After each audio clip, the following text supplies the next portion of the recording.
அத்தை. வாமா அபி, வா.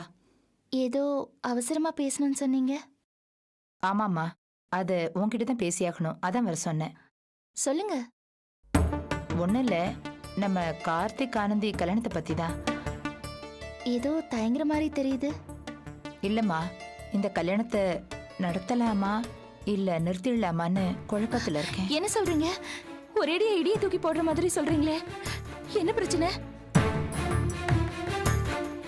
சட்டுன்னு நீங்க பாட்டுக்கு சொல்லிட்டீங்க. இது வீட்டுக்கு தெரிஞ்சா எல்லாரும் உடைஞ்சு போயிடுவாங்க. என்ன விஷயம்? எங்க கிட்ட இருந்து ஏதாவது கூடுதலா எதிர்பார்க்கறீங்களா? எதுவா இருந்தாலும் சொல்லுங்க. எவ்வளவு கஷ்டப்பட்டாவது அதை பண்றதுக்கு நான் முயற்சி பண்றேன். இங்க பாருமா, நீ நினைக்கிற மாதிரிலாம் எதுவுமே இல்லை. நான் சொன்ன நம்ப மாட்டேன்றதுக்காக தான் எங்க குடும்ப ஜோசியரை வர சொல்லியிருக்கேன். நீ அவர்கிட்டயே கேட்டு என்ன காரணங்கிறத தெரிஞ்சுக்க. என்ன இது ஜோசியம்லாம்? ஜோசியரே, என்ன காரணங்கிறத நீங்களே சொல்லுங்க. வாங்கம்மா. என்ன பிரச்சனை? அம்மா, நான் சொல்றத நீங்க எந்த அளவுக்கு ஏத்துக்குவீங்கன்னு எனக்கு தெரியல. ஏன்னா நான் சாஸ்திரத்தை வச்சு பேசுறேன். என்னன்னு சொல்லுங்க. ரெண்டு பேருடைய மனசும் ஒத்து போனதுனால மத்த எதையும் பார்க்காம கல்யாணத்தை முடிவு பண்ணிட்டீங்க. ஆனா அவங்க ரெண்டு பேருடைய ஜாதகத்தை பார்க்கும் போது எனக்கு சங்கடமா போச்சு. ஏன்னா அந்த ரெண்டு ஜாதகத்துல ஆனந்தியோட ஜாதகத்துல செவ்வாய் தோஷம் இருக்கு, மாப்பிள்ளையோட ஜாதகத்துல அது இல்ல.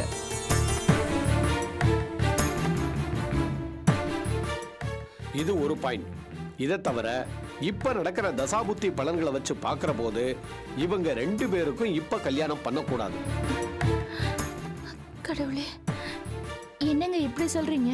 இந்த ரெண்டு ஜாதகத்துக்கும் இப்ப கல்யாணம் நடக்கிறது சரியில்லைமா. கொஞ்ச நாளைக்கு தள்ளி போறது எல்லாருக்கும் நல்லது. இது பாருங்க, நீங்க சொல்றதை என்னால ஏத்துக்க முடியாது. அம்மா, நீங்க ஜாதகம் பார்க்காமலே கல்யாணம் பண்ணிருக்கலாம், அது வேற விஷயம். ஆனா ஜாதகம் என் பார்வைக்கு வந்துடுச்சு.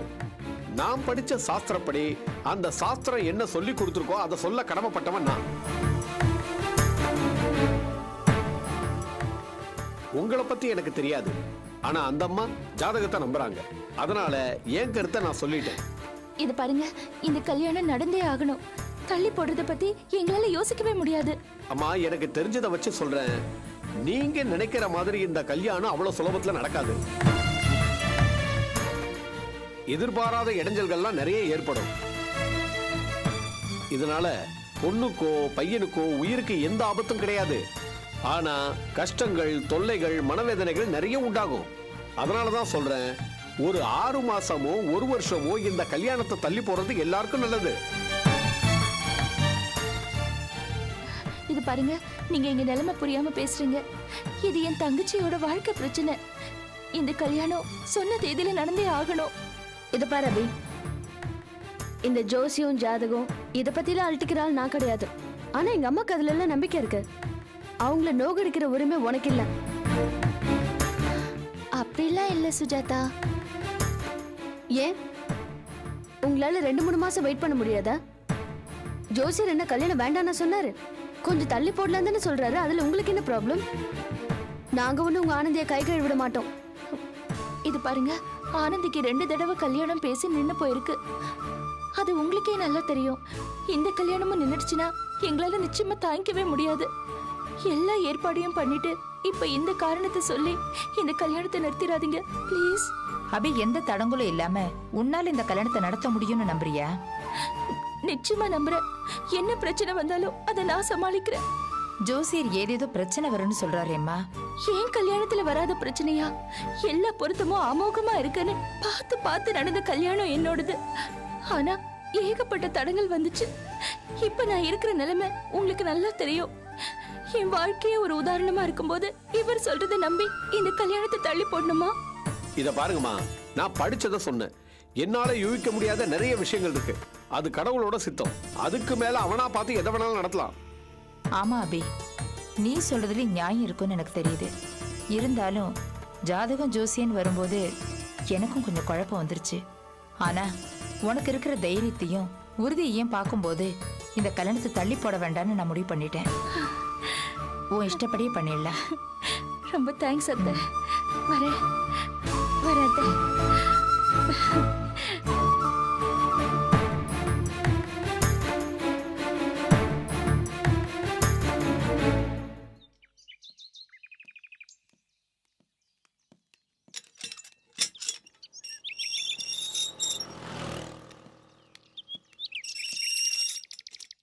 செல்வி, உனக்கு பிஸ்கட் வேணுமா வேணாமா? ஆ, நான் கூப்பிட்டுக்கிட்டே இருக்கேன், நீ வரமாட்டேங்கிற. சரி, இப்போ நீ வரப்போறியா இல்லையா? நீ வரல, பிஸ்கட்டை நான் சாப்பிட்டுருவேன்.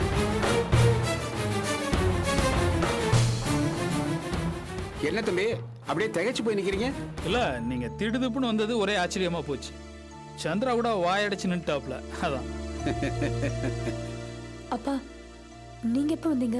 நான் கொஞ்ச நேரத்துக்கு முன்னாடி தாமா வந்தேன். ஆமா, ஏன் தம்பி நீங்க எப்படி இருக்கீங்க? உடம்பெல்லாம் பரவாயில்லையாப்பா? அதெல்லாம் இப்ப நார்மல் ஆயிடுச்சு, ரொம்ப நல்லா இருக்கேன். ஆமா, நீங்க எப்படி இருக்கீங்க? நான் சௌக்கியமா இருக்கேன் தம்பி. தம்பி, சந்திராவை பார்க்கணும் போல இருந்துச்சு, அதான் சட்டுன்னு கிளம்பி வந்துட்டேன். ஏமா, நீ எப்படிமா இருக்க? நல்லா இருக்கேன்பா. நல்லா இருக்கியா? என்னம்மா முகம்லாம் வாடி இருக்கு? ஒண்ணும் இல்ல, வெளியில போயிட்டு வந்ததுல கொஞ்சம் டயர்ட்னஸ், வெயில் இல்லையா அதான். ஓஹோ, சரி சரி. என்ன சந்திரா, கோயம்புத்தூர்ல உன் ஃப்ரெண்டு கல்யாணத்துக்கு போறேன்னு போகலையா? இல்ல. ஏன் ஒரு மாதிரியா இருக்க? இல்ல, கல்யாணத்துக்கு தான் கிளம்பிருக்காப்ல. கிளம்புறப்ப லோக்கல்ல ஒரு ஃப்ரெண்டுக்கு ஆக்சிடென்ட் ஆயிடுச்சு. ஐயோ. அப்புறம் கொண்டு போய் ஹாஸ்பிட்டல் அட்மிட் பண்ணி ஒரே அப்செட்டான மூட்ல இருந்தாப்ல. அந்த டைம்ல யதார்த்தமா நான் ஹாஸ்பிட்டல் போயிருந்தேன். சரி, இந்த மூட்ல எதுக்கு கோயம்புத்தூர்னு சொல்லி ட்ரிப்பை கேன்சல் பண்ணி கூப்பிட்டு வந்துட்டேன். ரொம்ப கோழ மனசுள்ள பொண்ணு தம்பி. தண்ணியை எப்பவும் கண்ணு நுனியிலேயே வச்சிட்டு இருக்கோம். எதையாவது உன்னை பார்த்ததுன்னு வச்சுக்க, உடனே பயந்து அழுதுரும். என்ன சார் பண்றது, சின்ன பொண்ணு தானே, வாழ்க்கை போக போகத்தான் புரியும். ஆமா ஆமா. எல்லாருக்கும் காஃபி போடலாமே? இதோ கொண்டு வரேங்க. தம்பி, நான் போய் முகத்தை கழுவிட்டு வந்துடுறேன். செல்வி, இங்க வாமா. பிஸ்கட் வேணாமா உனக்கு? இந்த சாப்பிடு. தம்பி, குளிக்கணும்னு தான் ஆசை. சென்னையில தண்ணி கஷ்டம்னு கேள்விப்பட்டேன், கொஞ்சம் முகத்தையாவது கழுவிட்டு வந்துடுறேன்.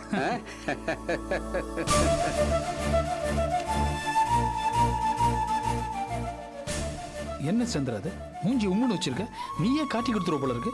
கொஞ்சம் நார்மலா இருக்க ட்ரை பண்ண. எனக்கு ரொம்ப பயமா இருக்கு, சிரிப்பே வர மாட்டேங்குது. சிரிக்க வேண்டாம், அழாத மாதிரியாவது முகத்தை வச்சுக்கிட்டு இருக்கலாம்ல. ரொம்ப பயமா இருக்கு, உண்மை வேணா சொல்லிடலாமா? இதோ பாரு, முதல்ல உங்க அப்பா ஊருக்கு போட்டோம், அதுக்கப்புறம் சாந்தி கிட்ட சொல்லிக்கலாம். இதுக்கு ஒரு நல்ல முடிவா நம்ம எடுப்போம். அது வரைக்கும் கொஞ்சம் பொறுமையா இரு, புரியுதா? சரி.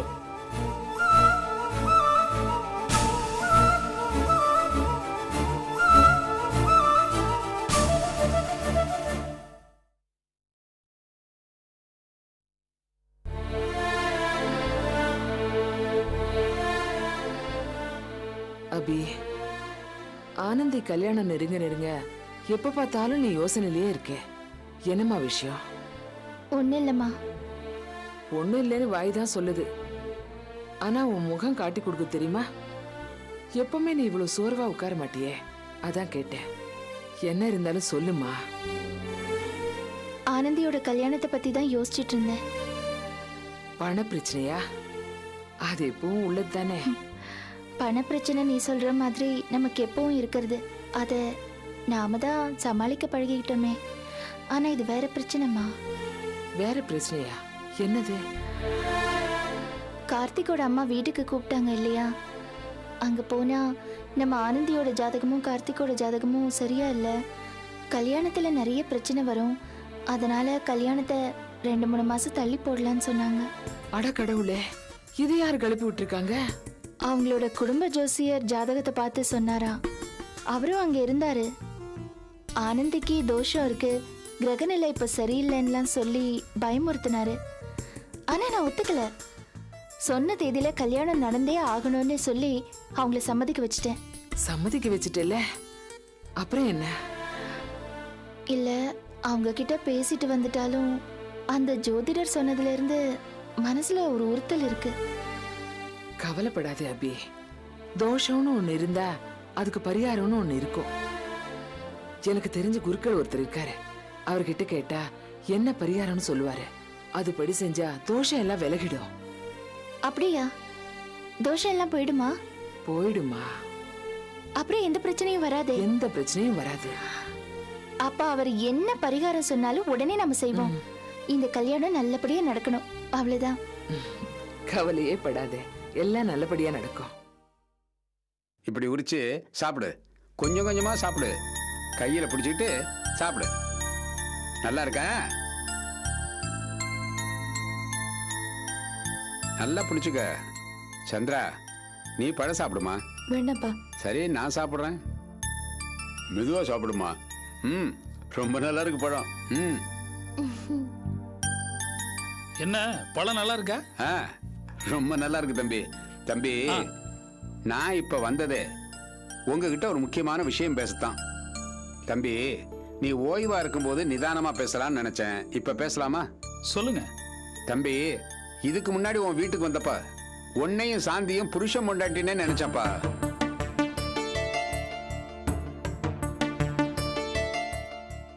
சந்திரா ஊருக்கு வந்தப்பதான் சொன்னா நீங்க அந்த மாதிரி இல்லைன்னு. உங்களை நினைச்ச நான் ரொம்ப பெருமைப்படுறேன் தம்பி. இதுல பெருமைப்படுறதுக்கு என்ன சார் இருக்கு? இது ஒரு சாதாரண விஷயம் தானே.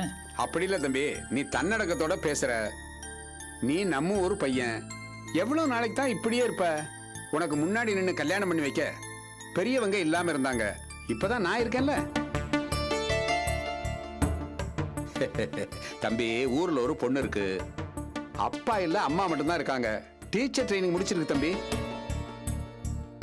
நல்ல குடும்பம், தங்கமான பொண்ணு, பார்க்க அம்சமா இருக்கு தம்பி. போட்டோ கொண்டாந்துருக்கேன், பார்த்துட்டு உன் முடிவை சொல்லு. அவங்க கல்யாணத்துக்கு ரெடியா இருக்காங்க. இல்ல, இப்போ இதுக்கு என்ன அவசியம் வந்துச்சு? தம்பி, இதெல்லாம் தள்ளி போடக்கூடாது.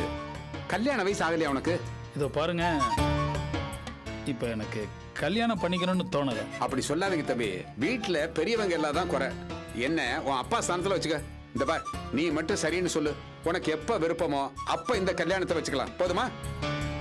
இந்த பார், நான் போட்டோ கொண்டாந்துருக்கேன்.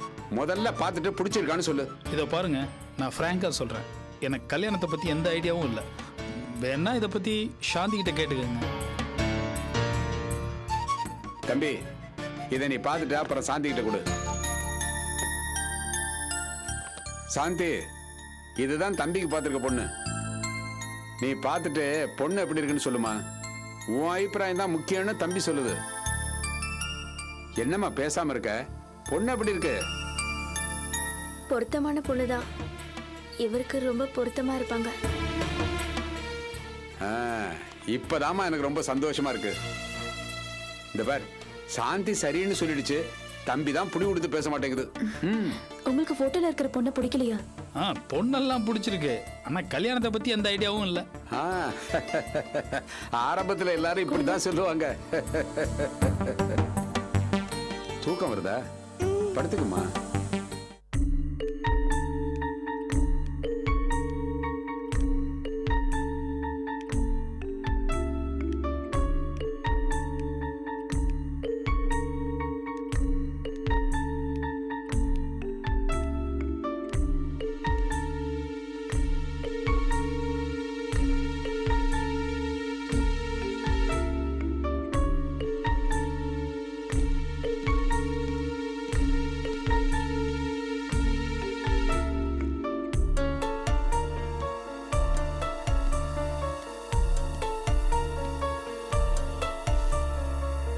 என்னங்க, ஒலிம்பிக்ல எதுவும் கலந்துக்கிற ஐடியா இருக்கா? அதெல்லாம் ஒன்றும் இல்லை. இல்ல, நீங்க இவ்வளவு சிந்திச்சு நான் பார்த்ததே இல்லையே, அதான் கேட்டேன். என் விஷயத்தை விடுங்க. நீங்க என்ன 2 நாளா ஆஃபீஸ் பக்கமே வரல? அதான் மெடிக்கல் செக்கப்புக்காக ஹாஸ்பிட்டல் போயிருந்தேன். இந்த கத்தி குத்துப்பட்டதுக்கு அப்புறம் எல்லா பார்ட்டும் சரியா இருக்கான்னு ஒரு சின்ன டவுட்டு, அதுக்காக போயிருந்தேன். அது சரி, உங்க மாதிரி எல்லாம் அமைதியா இருக்கிறத பார்த்தா ரொம்ப வித்தியாசமா இருக்க. ஒன்றும் இல்லை துல்ஸ், அம்மாவும் அவரும் பெங்களூர்ல இருந்து வந்திருக்காங்க. சரி, என்ன உடனே கல்யாணம் பண்ணிக்க சொல்லி ஒத்த கால நிக்கிறாங்க. சந்தோஷப்படுங்க உஷா, எனக்கு இப்படி ஒரு அப்பா அம்மா இல்லைன்னு ரொம்ப ஃபீலிங்கா இருக்கு. ஐயோ துல்ஸ், நீங்க வேற ஆவுன்னா உங்க சொந்த கதை ஆரம்பிச்சிடுங்க. வேற வேலையே இல்லையா உங்களுக்கு? அந்த அமெரிக்கா பார்ட்டியில முரளி, அவனை கல்யாணம் பண்ணிக்க சொல்லி என்ன ரொம்ப ப்ரெஷரைஸ் பண்றாங்க. ஓ, அதுவா? அவரு அப்பப்ப நோ ப்ராப்ளம் சொல்லி இங்க வரும்போதே ஏதோ ப்ராப்ளம் வரும்னு எனக்கு தெரியும். சீக்கிரமா ஒரு முடிவை சொல்லுன்னு சொல்றாங்க. அது எப்படி தோல்ஸ் முடியும்? இது என்ன அவ்வளவு சாதாரண விஷயமா என்ன? அது நாம எடுத்துக்கிற விதத்தை பொறுத்தது உஷா. இல்ல தோல்ஸ், கல்யாணத்தை பொறுத்த வரைக்கும் நான் அவசரப்படுறதா இல்ல. அந்த முரளிக்கு என்னமோ லீவ் முடிய போதா, அதுக்குள்ள ஒரு நல்ல முடிவை சொல்லுன்னு சொல்றாங்க. அதுக்கெல்லாம் ஆள் நான் கிடையாது. ஏன் உஷா, இவ்வளவு தூரம் அந்த முரளி கூட பழகிருக்கீங்க, அவரை பத்தி ஒரு ஐடியாவும் கிடையாதா? தோல்ஸ், நான் அவர் கூட சும்மா ஜாலியா ஃப்ரெண்ட்லியா தான் பழகிட்டு இருந்தேன். எனக்கு வேற எந்த விதமான ஐடியாவும் கிடையாது. அது சரி, முரளி என்ன கல்யாணம் பண்ணிக்கிறத பத்தி நீங்க என்ன நினைக்கிறீங்க? சாரி உஷா, இந்த கல்யாணம் காதல் மாதிரி விஷயங்கள்ல அடுத்தவங்கள்ட்ட அபிப்பிராயம் கேட்கறது ரொம்ப தப்பு. இப்போ ஒவ்வொருத்தருக்கும் தனித்தனி அபிப்பிராயம், தனித்தனி விருப்பு வெறுப்புகள் இருக்கும். உங்க அளவுகள் எனக்கு ஒத்து வராது, என் அளவுகள் உங்களுக்கு ஒத்து வராது. தோல்ஸ், நான் ஏற்கனவே ரொம்ப கன்ஃபியூஷன்ல இருக்கேன். நீங்க வேற என்ன மேலும் மேலும் குழப்பாதீங்க. உங்ககிட்ட நான் ஆலோசனை கேட்கல, ஒரு மூணாவது மனுஷனா இருந்து உங்க கருத்தை நீங்க சொல்லலாம்ல. உஷா, என்ன கேட்டா நீங்க அவரை கல்யாணம் பண்ணிக்கிறது அவ்வளவு சரியா வரும்னு எனக்கு தோணல. ஏன்னா முரளிக்கிட்ட நீங்க இவ்வளவு தூரம் பழகியும் இன்னும் அவரை பத்தி என்கிட்ட அபிப்பிராயம் கேட்கிற அளவுக்கு தான் நிலைமை இருக்குன்னா அவர் உங்களை இம்ப்ரெஸ் பண்ணலன்னு தானே அர்த்தம். உஷா, நீங்க எப்பவுமே பிராக்டிக்கலா இருப்பீங்க, எமோஷனல் வேற. ஆனா அவரை பார்த்தா ஏதோ தம்பட்ட அடிக்கிற பார்ட்டி மாதிரி இருக்கு. இன்னைக்கு உங்க மேல உள்ள ஒரு ரொமான்டிக் மூட்ல அவரை அடக்கி வாசிக்கலாம். நாளைக்கு கல்யாணம் ஆன பிறகு நீங்க நிச்சயம் அவருக்கு பழசா போயிடுவீங்க. அப்போ அவர் மூடு மாறினாலும் மாறலாம். ஸோ என்ன கேட்டால் உண்மையான காதலுங்கிறது கல்யாணத்துக்கு அப்புறம் தொடரணும், சாகுற வரைக்கும். You're right. அப்பாடா, இப்பதான் கொஞ்சம் கிளியரா இருக்கு. நம்பவே முடியலையே. என்னாலையும் தான். அதுவும் இல்லாம உங்ககிட்ட பேசி நான் தெளிவாகிறது இதான் ஃபர்ஸ்ட் டைம் நினைக்கிறேன். அப்படி போடுங்க. தேங்க்ஸ் தோல்ஸ். இப்பதான் ஓரளவுக்கு மைண்ட்ல இருந்த கன்ஃபியூஷன் கிளியரா இருக்கு. அவங்கவுங்க லவ் சக்சஸ் ஆனா தேங்க்ஸ் சொல்லுவாங்க, நீங்க இதுக்கு போய் தேங்க்ஸ் சொல்றீங்க. ஆமால, இது வித்தியாசமா இருக்கு.